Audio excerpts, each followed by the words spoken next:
Comissão Pastoral da Terra lança o relatório Conflitos no Campo Brasil 2019. Em meio à pandemia, invasores são detidos na terra indígena Vale do Javari, em região de Isolados. Projeto de Direitos Humanos da Universidade Federal de Santa Maria, junto a estudantes indígenas e sindicato de professores, organizações de solidariedade em comunidades indígenas.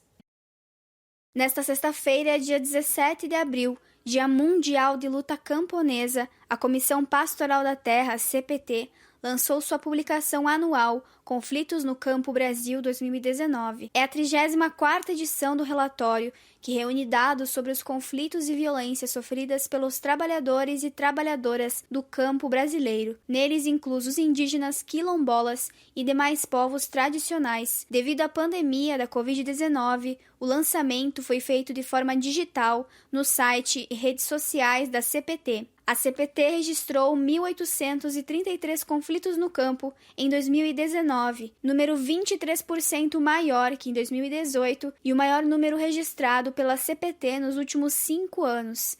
Esse número equivale a uma média de 5 conflitos a cada dia. Dos 1.254 conflitos por terra registrados, 1.206 ocorrências de conflitos por terra envolveram alguma forma de violência provocada por supostos proprietários ou grileiros. Esse foi o maior número de ocorrências de conflitos por terra já registrado pela CPT desde 1985. Os despejos explodiram na região sul, com 450%, no centro-oeste 114%, e norte 55%. 14% de crescimento no número de assassinatos, passando de 28 para 32. 7% nas tentativas de assassinato, 28 para 30, e 22% nas ameaças de morte, que passaram de 165 para 201. De acordo com os dados do Centro de Documentação Dom Tomás Balduino, da CPT, 2019 também registrou o maior número de assassinatos de lideranças indígenas nos últimos 11 anos. De 9 indígenas assassinados em conflitos no campo no ano, 7 eram lideranças.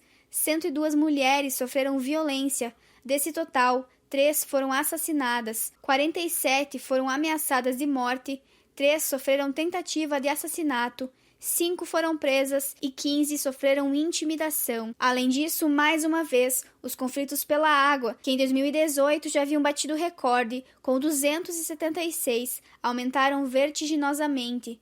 Foram registrados 77% a mais desse tipo de conflito em 2019. No mesmo horário foi realizada uma live com a participação do nacional da CPT, Paulo César Moreira, a professora da Universidade Federal de Goiás, UFG, Maria Cristina Vidotti, e o jornalista e colaborador da CPT, Antônio Canuto, que analisaram os dados de conflitos no campo em 2019. O relatório Conflitos no Campo Brasil 2019 e mais informações estão disponíveis em www.cptnacional.org.br. O texto é da Assessoria de Comunicação da CPT.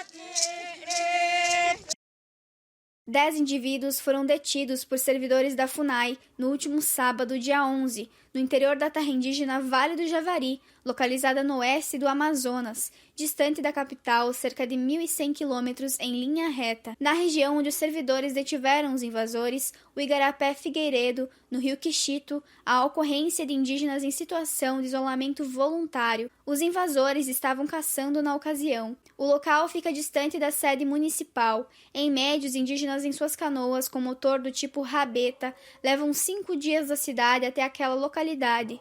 De acordo com os servidores da FUNAI, Os invasores entraram na terra indígena em 2 embarcações, portavam armas e carne de animais silvestres.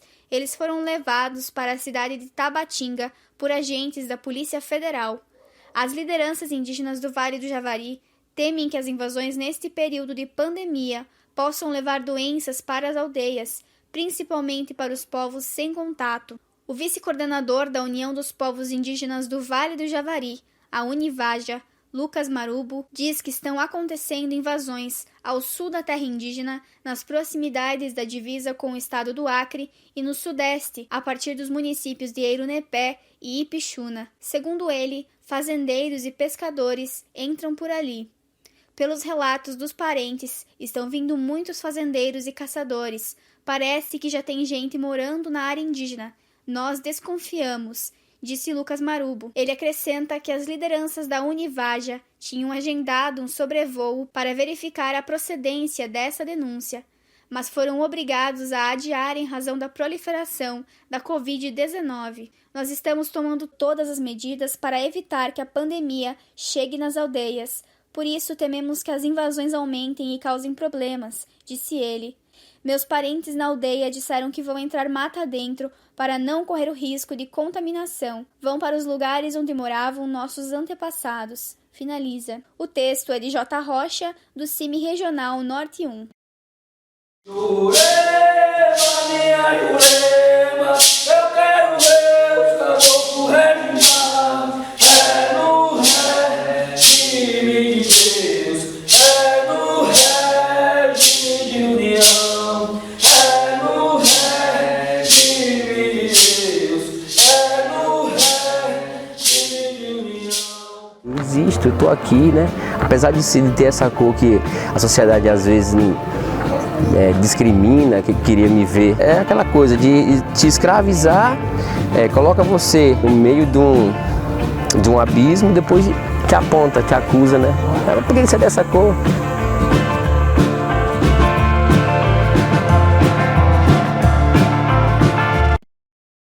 Projeto de Direitos Humanos da Universidade Federal de Santa Maria, junto a estudantes indígenas e a seção sindical docente da UFSM, a SEDUFSM, organizações de solidariedade com comunidades indígenas que vivem em situação de maior vulnerabilidade em meio à pandemia do novo coronavírus, Covid-19. As comunidades que receberam doações de colchões em Santa Maria e de alimentos em Cachoeira do Sul e Caçapava do Sul são da etnia Guarani.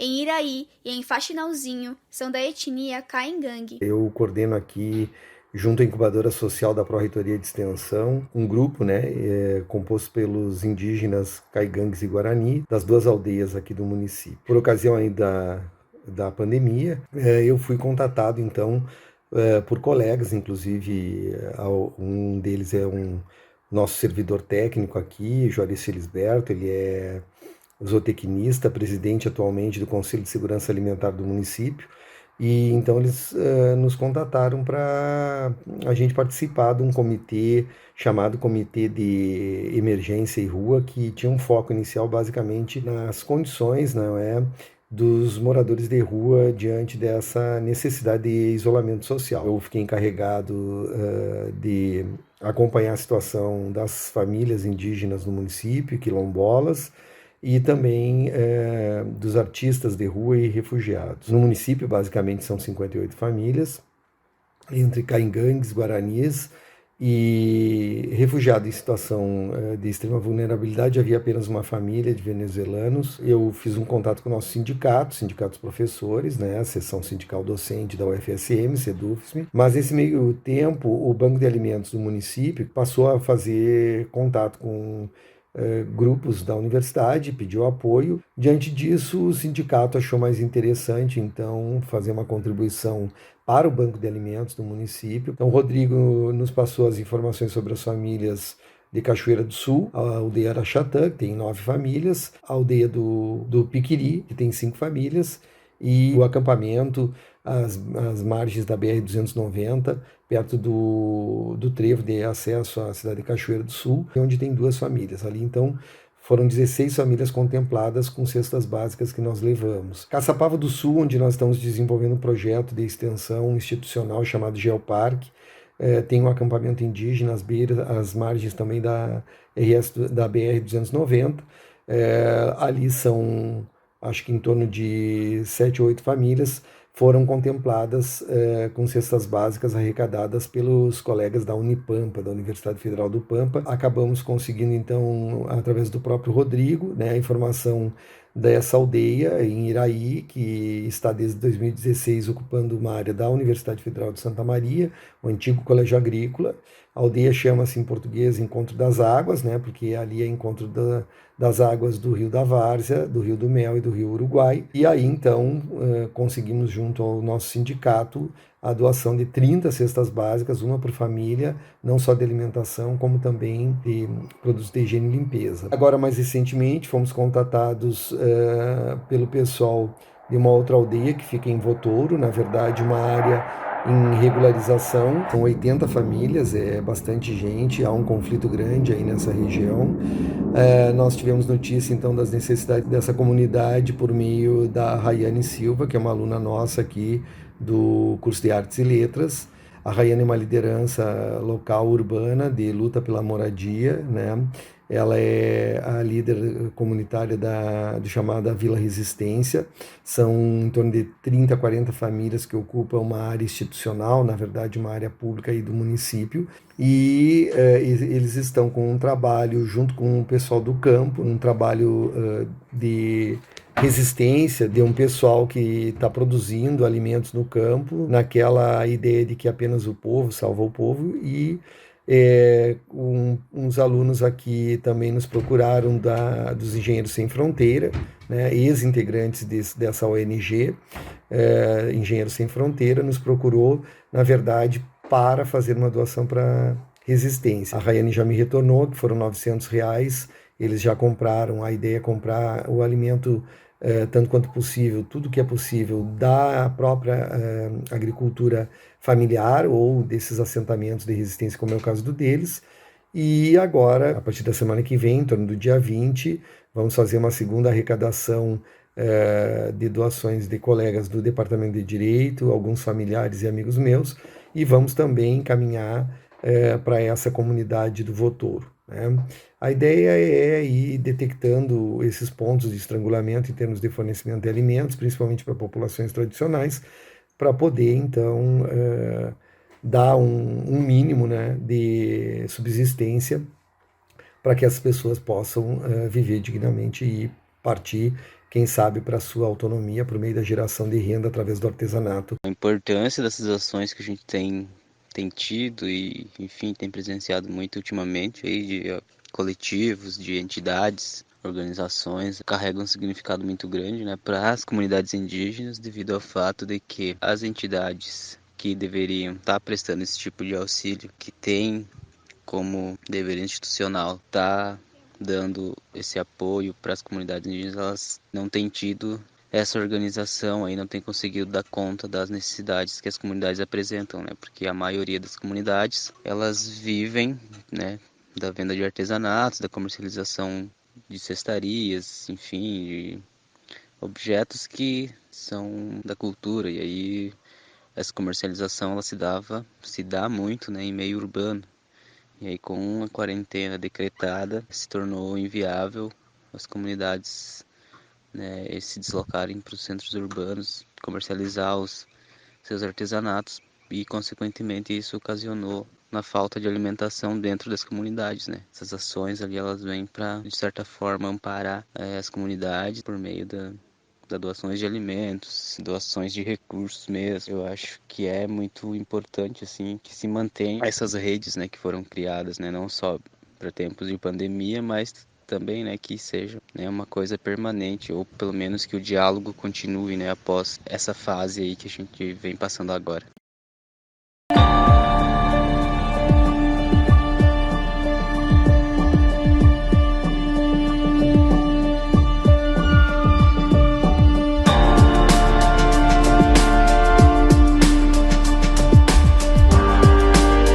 Mudou, o índio mudou, cada vez mais o índio é um ser humano igual a nós.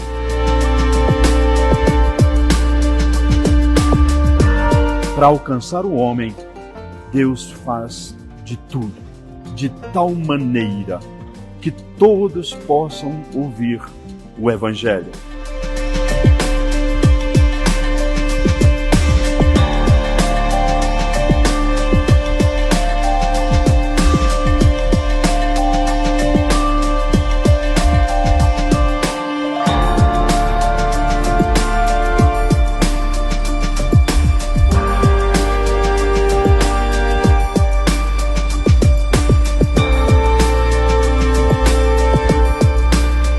Local missionary from the New Tribes Mission in Sanford is accused of sexually abusing young girls.